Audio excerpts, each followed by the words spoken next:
It's a final edition of the program Beyond 100 Days this week. Glad you could join us. I am Abosede Adeniraduremi. You can join the conversation on X at TVC News NG. The hashtag is Beyond 100 Days. Let's begin with security concerns.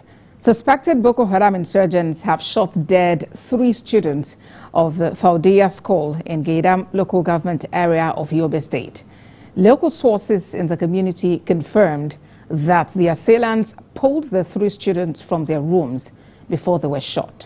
The attackers were said to have arrived at the school on motorcycles at about 4 a.m. today, shooting sporadically. Gaidam is more than 183 kilometers away from Damaturu, the state capital, and shares a border with Niger Republic.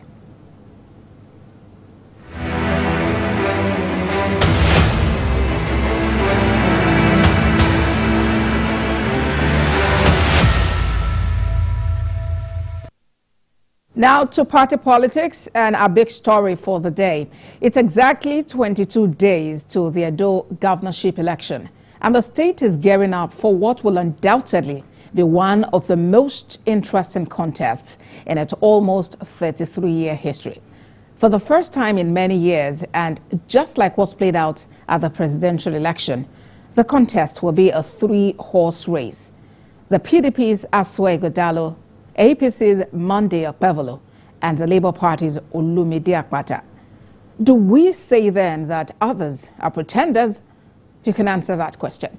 But there have been growing sentiments triggered by calls for power rotation to Edo Central Senatorial District. And this may be a factor to look out for in this governorship election. For more on this, legal practitioner Liborous Oshoma joins me from Lagos, Nigeria. Mr. Oshoma, good to have you join us today. I greet you. Good evening. I greet you. Indeed, there are different factors, that could shape the Edo governorship election. Let's begin with the issue of zoning. Of the 3 top contenders in this election, 2 are from Edo Central and 1 from Edo South. How strongly can zoning influence the forthcoming poll? Unfortunately, it beats my imagination when I also hear members of the intelligentsias discuss zoning. Oh, it's the turn of the ASAN, it's the turn of the ASAN, it's the turn of the ASAN. And so, to answer your question directly, it's a very strong factor in this forthcoming election. We shouldn't be, because there's this cry, which was even partly what led to how Obaseki won his second-term election in 2020, because the people of Edo Central felt if a new governor on the platform of APC would mean 8 years away from, having a taste of the governorship. But for an Obaseki, 4 years, so that will mean, after 4 years, it will be the turn of the ASAN. So it truly a weight behind him. So in that stead, so you find out that today, everybody's talking about, nobody, even those that are talking about competence. Also, underneath that competence, you hear them shout, zoning. It is the turn of the ASAN. It is the turn of the ASAN. And the question you now begin to ask yourself is, when has tribe or tongue actually delivered good dividends in democracy? Obasanjo, for example, was president of Nigeria for 8 years. That didn't repair the road to Ota. Yaradua and Buhari were presidents, in Nigeria, 8 years and 2 years, 10 years cumulatively. It didn't solve the problem of banditry, kidnapping, and all the crisis and Alumajiri in Katsina. Ditto the presidency of our man from Otuoke. That didn't construct road to Otuoke. The East-West road is worse off today than before Goodluck Jonathan became president. And today, what are the benefits, apart from the same set of people that will always be beneficial, when anytime somebody from that region is a president or governor or senator? What has the benefit of the Yorubas or the Southwest? Has it eliminated hunger in Lagos, the presidency of Tinubu? So when I hear people talk about this zoning, yes, it's the turn of the ASAN. The Chief Tony Aneni was a henchman in the, who bestride the political landscape of Edo, for years. He's from Esan. He's an Uromi man. But that didn't bring development to the Esan land as far as politics is concerned. Rather, it benefited a few persons. And so the people who today are telling you, oh yes, it's the turn of Esan, and then, the PDP will condemn the candidate of the APC and tell you, oh, the APC brought somebody who does not know how to communicate in English language, while the APC will say the candidate of the PDP cannot communicate in his local dialect, even though they are saying it must be, an Esan agenda. But yet, you hear them discuss, it is the turn of the Esan, it is the turn of the Esan. For the Labour Party, they will tell you, oh, the Labour Party candidate is competent, but he's a Bini man, So, in as far as I'm concerned, really, in as Edo state election, most of the discussions I've heard, competence take the back seat. They talk more about the Esan agenda before they bring competence into it. I think competency should come to the fore. But let's look at another issue, and that is the concern about age. Aswego Dalo is 65. Just yesterday, Monday Okpevolo clocked 54, and the youngest of the trio, Olumide Akpata, is 51 years old. How much do you see age influence the voting pattern in this election? Like I told you, nobody's, they are all of the same age brackets. A man who is 54 or 64, and a man who is less than 50, and the one who is 50. They are all the same. We look at 5 years apart, is the same age bracket. So for all intent and purpose, you could say that they are all from among the same age. So if, like we say in local parlance, if I meet you for secondary school, you'll be my age mate. So they probably would have met each other, if they all attended the same school, there's no way they will meet each other in the same school. So really, that's not a factor because, you don't have, if you had, let's say, a Professor Osumbo, in the race, for example, you'll be talking about, yes, some people will say, yes, Osumbo is, it's a bit elderly. But in this nobody's really discussing their age, really. I've interacted with both those in Edo and outside Edo. Nobody's really talking about the age.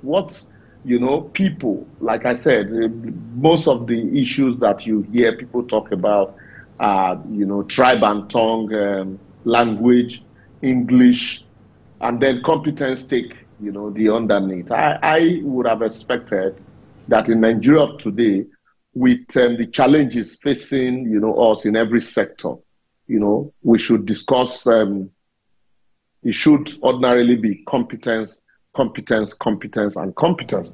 Every other thing should take the backseat. Because if you even look at it, look at Obaseki. Obaseki is a Bini man, but the Benis are not happy with Obaseki's, a lot of them, or not all of them, apart from those that benefited from them. Most of them are not happy with his 8 years rule coming to an end now. And that is why the PDP as a party, the campaign of the PDP, you see themselves trying to distance themselves from Obaseki. You would expect that a governor, a sitting governor, people would use his achievements. His party will use achievement. But he's a Bini man. You would expect also that the APC, for example, the APC would use the achievements, if any, at the national level to say, yes, this is what we have done at the national level and we're going to replicate it. Nobody's talking about all of this. What you hear, a friend of mine yesterday was saying, oh no, you see, let's reason like politicians because everybody's saying it's the turn of the center. I agree, but it gives a sense of belonging. This turn by turn arrangement gives a sense of belonging. But we should also look at, competence and in discussing turn by turn so that when, all is done and settled, would, first and foremost be looking at, yes, we are producing the best amongst us and not just saying, okay, yes, you from Esan, go now. After Esan, let the next person from Edo go. then if we're talking about the turn, it's a turn by turn thing. Then anybody, once you are from that area, it becomes that person who can grab it and run with it. It becomes his turn, and so that's why I think we are really truly not ready as a people to actually have a robust discussion on democracy. But if we talk about competence, like you said, and we look at the political antecedents of people contending in this election, have we really seen them pull their weight to convince the Edo people to actually cast their vote for them? Yeah, I like the fact that I have seen all the three major contenders. Yes, you see them, at town hall meetings. You see them at Market Square. You see them at, neighbor to neighbor, door to door. You see them even campaign at night. But I would expect that we should create, apart from these rallies, we should also create forum for interaction, direct and indirect interactions. Like debate? Where not really, debate. Debate is one of such interactions. Yeah, but we copy from the Western world, and so debate is an opportunity. But because not everybody listens to debate. Debate is good for the intelligentials, and then also build a culture of responsibility. But also there's need for, town hall meetings, town hall interactions, where you sit down with the stakeholders and, have a pact with them. This is what I promise I'm going to do. And not those kind of, you just come, you mount campaign rostrum, Oshomole will talk, Akwakomiza will talk, party leaders will talk, or you have PDP, the party person will talk, Aswen will talk, and all of that. Then you shout PDP or APC or the Labour Party, Olumide will talk, and then Asama will talk. Let's have, let's bring governors closer to the people in like town hall, smaller meetings, where you sit down, for example, with not the entire people in the town, but let's quarter. Let's say you have Osogu quarter in Auchi, for example. You sit down with people in Osogu quarter at the town hall meetings, and then have a pact with them. Let them be able to ask you questions directly. Apart from the debate, these are other things that should help people holding government accountable. You'll be able to say when he came, not that he told us I'm going to tar a road. People will be able to ask him, how are you going to tar the road? Where will the resources come from? Where will the funds come from? How many people are you going to employ? Where are you going to employ them from? And these are specific promises and understanding that you have with these people, and not when you mount promises made at platforms or rostrum during campaign are usually not kept. They are promises thrown in the heat of the moment. But when you have an interaction with the people, like when they come to Lagos, I see them, the candidates come to Lagos, they have stakeholders meetings and interaction. But let them also have such interaction with people, at the community level. Not just an opportunity to share money for party leaders, but interaction at the community level. Gradually we'll begin to develop democracy in that light. So with that way, for me, that will enhance consistent and a robust engagement, unlike when you have, those massive campaign. Because like I tell people, now the same set of people now you see for campaign. If PDP come to campaign, you will see massive crowd. If APC comes to campaign, you see massive crowd. If Labour comes to campaign, you see massive crowd. If there were as many people to vote for the political party as they are at this campaign, nobody would lose the election. All right, Mr. Sherma. Well, we'll get to talk about those backing these contenders, talking about the backers. We'll also look at the issue of godfatherism as it played out in the past in Edo State. But that will be after this break. Please stay with us.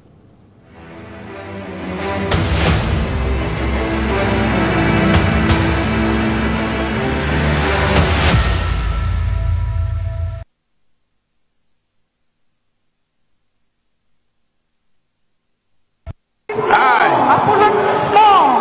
Bola Ahmed Tinubu, do solemnly swear. The governorship election is here, and TVC News is your go-to source for all the election action. As Governor Godwin Obaseki steps down, the race hots up for his successor. 3 top contenders for 1 seat: Olumide Akpata of the Labour Party, Asue Igodalo of the PDP, and Monday Okpebola of the APC. As the contenders make their case and the voters make their choices, who will emerge winner as Edo decides? Stay tuned to TVC News for live coverage, in-depth analysis. Ademola Lawrence, Theophilus Elama, Sarah Ayeku, Ikenna Amechi, Joseph Kumbe, Solomon Ajisiogo, Uche Okoro, TVC News. And the latest updates as the results come in. TVC News, first with breaking news.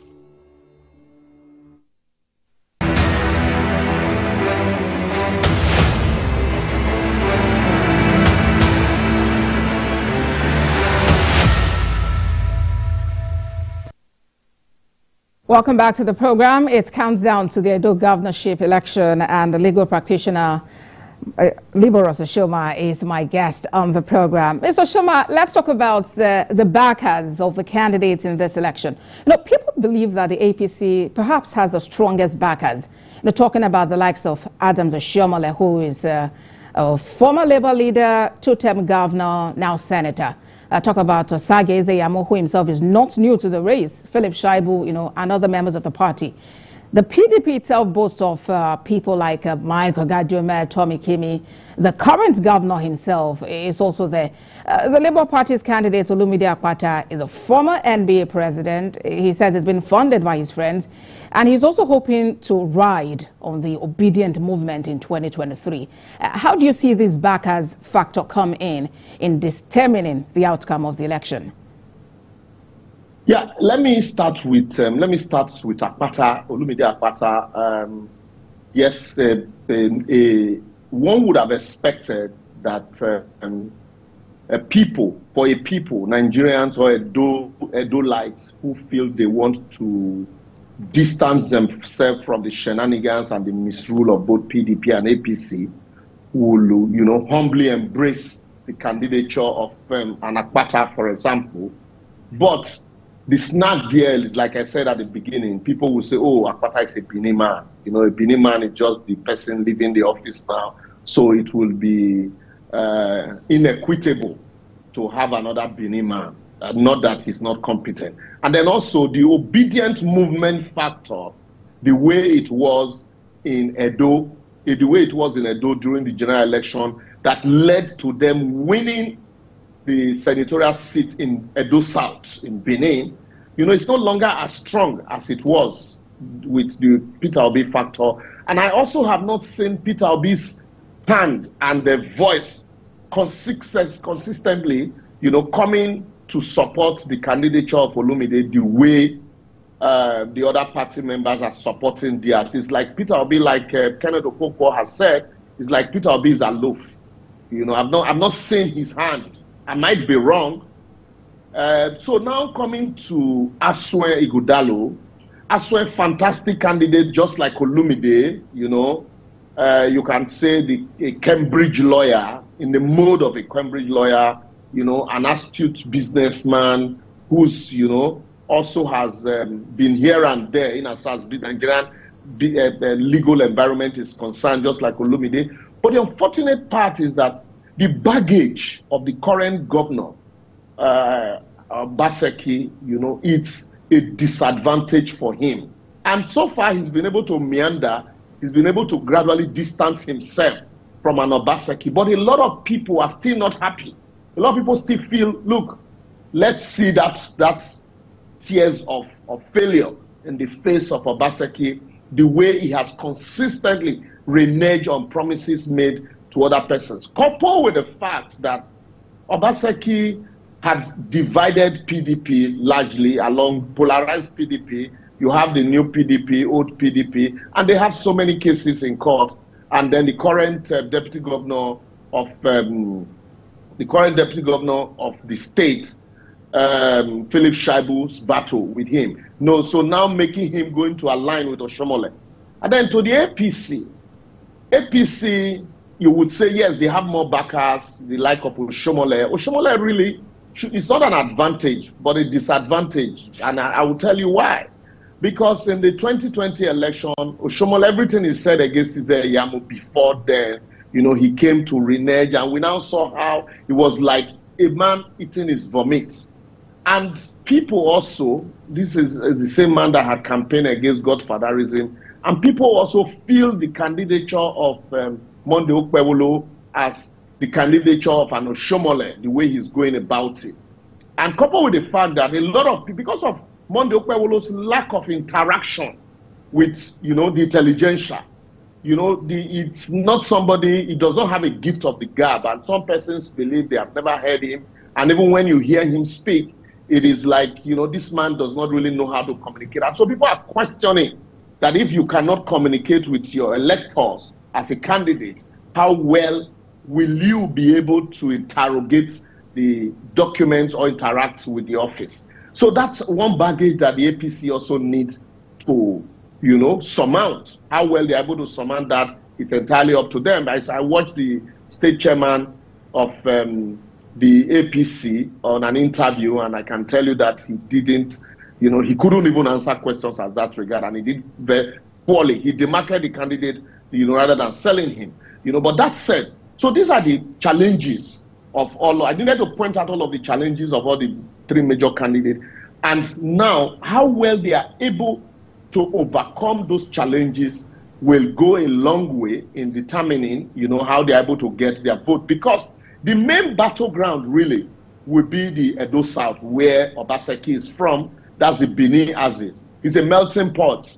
You have Ishan people there. You have a lot of people from Edo North also there. Then you have, you know, visitors also, a lot of people, Southeasterners, and some persons from Ondo, all, you know, in Benin. So how well you are able to talk and convince these unbanked, to use the word, those who are not undecided, how well each of the parties is able to convince them will determine who will win the election at the end, you know, at the end of the day. So the issue here, for Edo North, for example, Oshomole and Philip Shaibu, you can say, control, you know, largely a lot of votes there. But the deputy governorship candidate of the Labour Party is a prince from Auchi, is the Yerima of Auchi Kingdom. Also, that will command a lot of, you know, respect and vote from the Labour Party movement. And you have a lot of young persons. You have a lot of young persons in Edo North who also subscribe to the Labour ideas. All right. But the political family in Edo North, you know, believes Oshomole had done a lot for them. The Edo Central, where the two other major candidates comes from, that's the Esan Axis. You have the intelligentials who believe strongly in the candidature of Asue Godaro. And then you have the everyday politicians who believe in Okpewolo, coming from the political family of Chitoni and Neni. You know, so that one is given. They are going to share vote there. But the main battlefield will be the Edo South, where, you know, you have a lot of misbag. And if they are able to convince voters from there, and that now takes me to the town hall meetings I talked about, debates I talked about, and then also the neighbor-to-neighbor campaign. Mind you, the deputy governorship candidate of the APC also is also from this Axis, coupled with the fact that the PDP deputy governorship candidate is a sitting, you know, SSG, and there is also from Edo South. So these are the factors that will determine, you know, the outcome. Indeed, different issues to look at, you know, godfatherism, and, you know, there are also concerns about the fact that it does appear Governor Obaseki is on the warpath with the Oba of Benin, and, you know, and that might have an impact on the election. But perhaps there'll be time some other day, you know, to look at these other angles to the issue. Liborous Oshoma is a legal practitioner. Thank you so much for talking to us on the program.